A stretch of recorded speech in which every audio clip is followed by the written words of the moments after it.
Good morning grade 3. Apa kabar kalian pagi ini? Masih tetap semangat ya? Harus tetap semangat walaupun belajarnya masih di rumah. Aduh sorry nih, Miss Dia suaranya agak serak.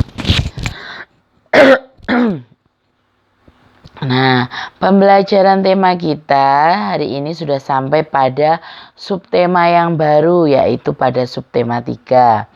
Pada subtema 3 ini, kita akan membahas tentang perkembangan teknologi komunikasi. Nah, ayo kita amati gambar pada halaman 65 ini. Nina mempunyai keluarga yang tinggalnya berjauhan. Meskipun berjauhan, komunikasi antar keluarga tetap terjaga. Komunikasi adalah apa ayo? Nah ya, komunikasi adalah berinteraksi dengan orang lain. Dahulu komunikasi hanya dapat dilakukan dengan orang yang terdekat, yang berdekatan. Nah, kini teknologi komunikasi semakin berkembang. Komunikasi dapat dilakukan tidak terbatas jarak dan waktu. Contohnya saja, dulu kalau misalnya kita tinggal di Tulungagung, terus nenek kita ada tinggal di Surabaya. Dulu kita cara komunikasinya kita melalui surat, dan surat itu pun tidak bisa langsung datang langsung dibales gitu. Kita memerlukan waktu yang lama. Jadi surat itu untuk sampai ke tempatnya perlu waktu yang lama. Belum lagi nanti kalau oma kita bales suratnya masih repot, belum dibales. Nah, itu akan memerlukan waktu yang lama walaupun hanya untuk menanyakan kabar. Berbeda dengan sekarang. Nah, dengan perkembangan teknologi muncullah telepon. Nah, ada telepon kabel. Nah, atau telepon rumah waktu itu. Banyak wartel-wartel, warung-warung telepon yang didirikan selain untuk menunjang perkembangan teknologi juga sebagai sarana bisnis. Nah, pada saat itu kita mudah mengkabarkan. Dengan telepon kita akan lebih mudah memberikan kabar. Bagaimana kabarnya oma? Oma sedang apa saja yang terjadi dengan kita, dengan keluarga yang ada di Tulungagung, bisa kita sampaikan secara langsung dan dijawab langsung oleh keluarga kita yang ada di Surabaya. Nah, dengan kemajuan teknologi kemudian kita bisa kirim foto. Kita sedang apa? Kita bisa kirim foto ke keluarga kita. Terus kita bisa melakukan video call, tidak hanya dengan suara saja.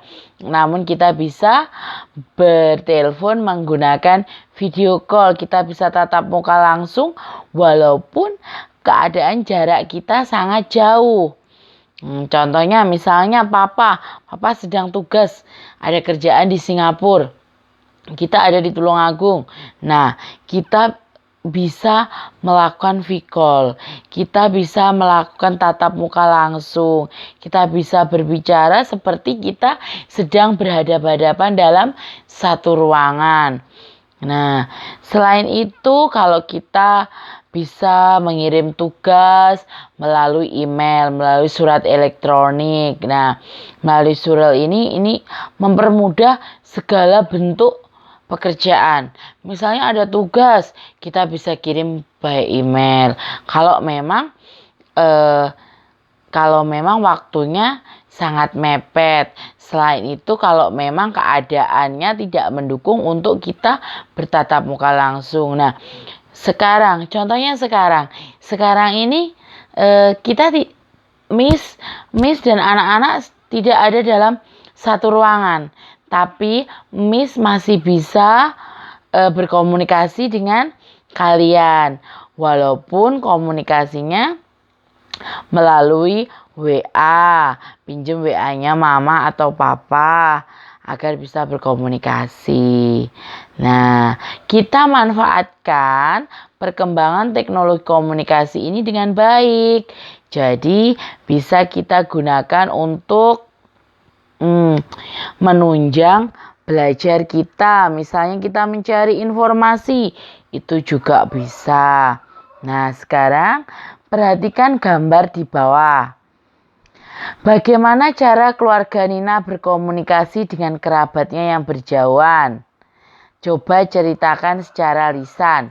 Nah, kalian bisa menceritakan gambar ini, tidak usah kalian tulis. Kalian bisa menceritakan melalui voice note atau melalui video yang dikirimkan ke Miss Dia. Jadi, kalian bisa menceritakan, Nina memberikan kabar kepada kerabatnya yang berjauhan dengan bertelepon. Juga bisa dengan video call, bisa melalui email, ya toh? Bisa melalui surat. Nah, tapi surat ini sekarang sudah jarang digunakan karena sangat lama untuk kita mendapatkan responnya, memerlukan waktu yang lebih lama. Beda dengan telepon, email, atau video call. Kita bisa langsung mendapatkan balasan atau mendapatkan jawaban dengan cepat. Nah, maka dari itu sekarang kalian bikin voice note boleh, bikin video boleh, bikin rekaman boleh. Kalian ceritakan tentang gambar yang ada di halaman 64 ini. Kalian kirimkan ke Miss Dia. Nggak usah ditulis ya. Terus kalian ceritakan apakah kalian mempunyai kerabat yang tinggalnya berjauhan. Bagaimana cara kamu menjalin silaturahmi dengan kerabatmu. Nah, ini ceritakan saja. Jadi, enggak usah ditulis, kalian ceritakan melalui voice note boleh, rekaman suara boleh, melalui video juga boleh ya. Untuk halaman 64. Oke. Miss Dia kasih waktu 5 menit. Kalian kerjakan. Ya. Bagaimana sudah kalian kerjakan? Kalau sudah dikerjakan, sekarang ayo kita membaca. Di halaman 65 ini. Nah, Nenek Nina tinggal di desa. Nenek sering sekali mengirim surat kepada Nina. Apa itu surat? Kalian pernah lihat nggak surat? Ya, surat adalah salah satu cara untuk berkomunikasi secara tertulis. Sejak dahulu, surat menyurat mengalami perkembangan hingga sekarang.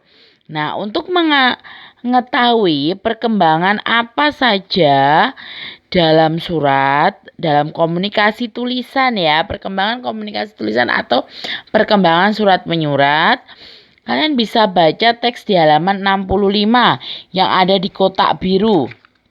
Nah, kalian baca. Sambil baca, tetap seperti biasa. Yang menurut kalian adalah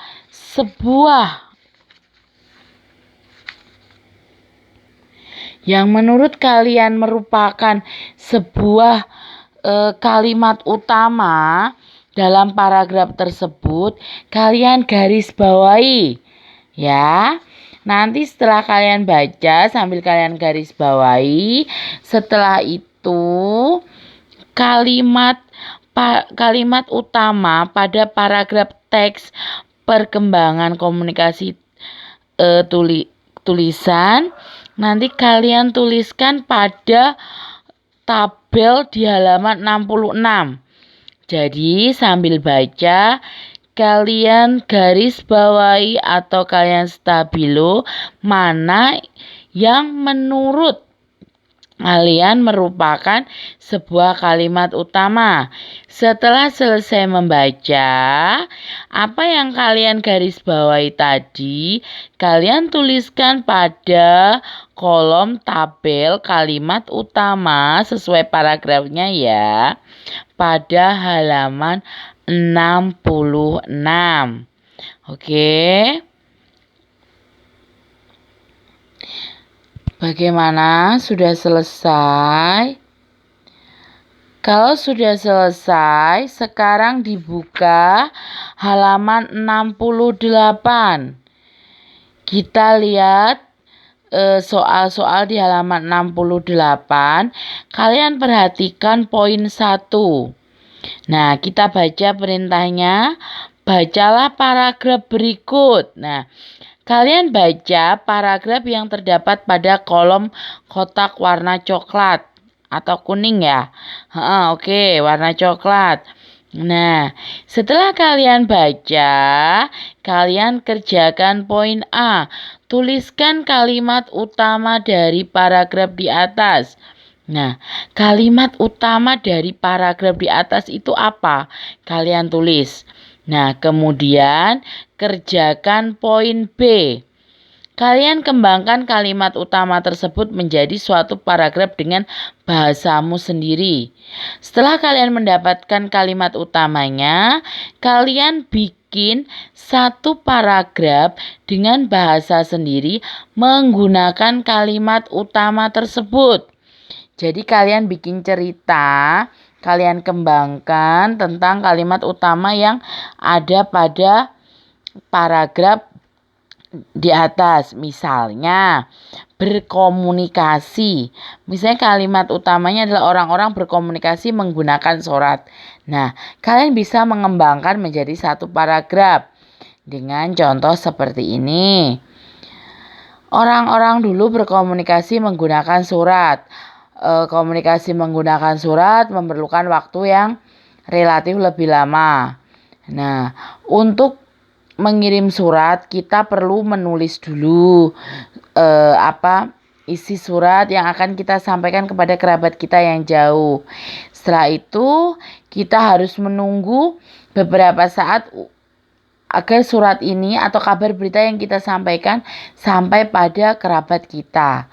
Kemudian kita harus menunggu lagi balasan dari kerabat kita. Dan untuk mendapatkan informasi dari kerabat kita dan kita memberikan informasi kepada kerabat kita, itu memerlukan waktu yang cukup relatif lama. Nah, itu juga sudah bisa kalian kembangkan seperti itu. Yang penting kalian tulis kalimat utama pada paragraf di atas itu apa, kemudian kalian kembangkan dengan kalimat dengan kata-kata sendiri.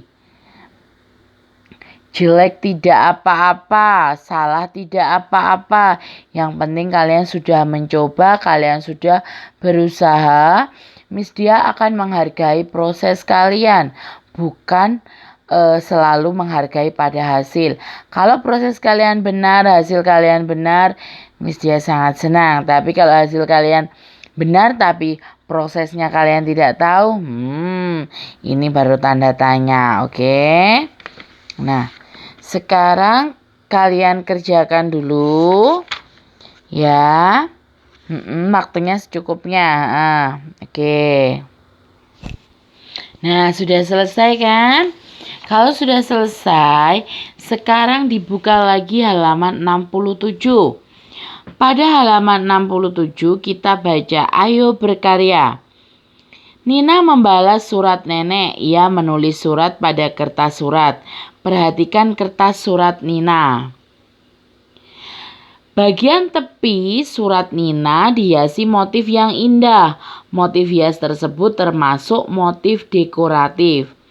Motif dekoratif dibuat untuk membuat permukaan benda menjadi lebih indah. Ya, harus diingat-ingat. Motif dekoratif dibuat untuk membuat permukaan benda menjadi lebih indah. Ayo ingatlah kembali unsur-unsur motif. Ada apa? Ada unsur apa aja?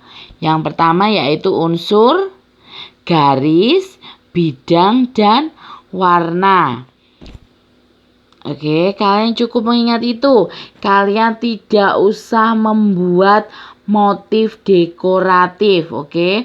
Kita skip untuk kegiatan membuat motif dekoratifnya ya.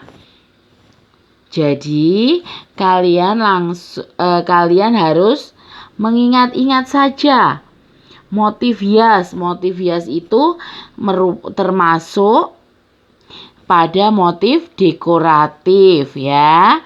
Dan motif dekoratif dibuat untuk membuat permukaan benda menjadi lebih indah. Dan apa saja unsur-unsur motif dekoratif? Yaitu ada unsur garis, bidang, dan warna. Oke, kalian cukup mengingat itu saja. Kalian tidak perlu membuat motif dekoratif untuk saat ini. Nah, oke, kalau begitu kita lanjutkan pada bagian pelajaran matematika. Ayo kita mengamati. Sebelumnya kamu sudah menggambarkan motif dekoratif di sekeliling kertas. Nah, kertas berbentuk bangun datar, kamu dapat menghitung keliling bangun datar. Bangun datar adalah jumlah panjang sisi. Keliling bangun datar adalah jumlah panjang sisi yang membatasi bangun datar. Jumlah keempat tepian kertas tersebut merupakan keliling bangun datar. Perhatikan gambar di samping. Bagian yang diberi garis tebal keliling kertas itu adalah keliling kertas. Nah, sekarang coba berapa keliling kertas pada gambar tersebut? Masih ingat nggak kemarin kita belajar tentang keliling bangun datar. Nah, sekarang kalau kelilingnya seperti ini, berarti di sini berapa? Di sini 20 cm. Di sini ada berapa? 15 cm. Nah, keliling ini kalian jumlahkan. 15 ditambah 15 ditambah 20 ditambah 20. Nah, ayo coba sekarang dijumlahkan. Ada berapa sentimeter keliling kertas tersebut? Oke, sudah ketemu? Ya, benar. Kalau sudah ketemu, sekarang kita buka halaman 68. Di halaman 68, perhatikan gambar yang ada di atas. Sekarang amatilah gambar di bawah ini. Tebalkan garis yang merupakan keliling bangun datar. Nah, kalian tebalkan garis putus-putus yang merupakan itu keliling bangun datar. Kelilingnya yang mana aja kalian tebalkan. Oke, kalian tadi ingat keliling itu apa? Keliling adalah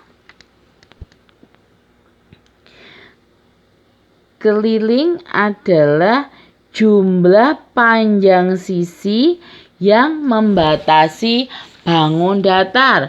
Kalau kalian lupa, kalian bisa lihat di halaman 67. Nah, gimana kalian tebali garis putus-putus yang merupakan keliling dari bangun datar tersebut. Setelah selesai, kalian lihat halaman 68.2. Di situ ada perintah, tebalkan garis putus-putus yang merupakan keliling bangun datar berikut. Nah, di situ ada 4 bangun datar. kalian tebali yang menurut kalian tadi adalah keliling bangun datar. Kelilingnya bangun datar tersebut. Kalian tebali garisnya. Boleh pakai pewarna, boleh pakai pensil biasa. Oke. Ya, waktunya berapa? Nggak usah dikasih waktu, Miss. Sekarang aja udah selesai. Memang anak-anak grade D ini cepet kalau ngerjain soal matnya ya. Oke. Pembelajaran kita pada hari ini untuk tematik cukup satu pembelajaran dulu. Tapi walaupun hari ini cuma satu pembelajaran pada tematik, kalian tidak boleh males-males buat belajar. Oke, untuk hari ini bonus buat kalian satu pembelajaran. Karena sepertinya dari kemarin Miss Dia kasihnya tugas banyak-banyak banget ya. Yaudah, nah kalian harus tetap semangat. Jangan lupa patuhi semua nasihat dan apa yang dikatakan sama papa dan mama. Oke, jangan lupa jaga kesehatan. Kesehatan itu sangat penting. Jaga imun, waktunya istirahat, oke? Selamat belajar, selamat menjalankan tugas berikutnya. Tetap sehat ya, Nak. Bye-bye.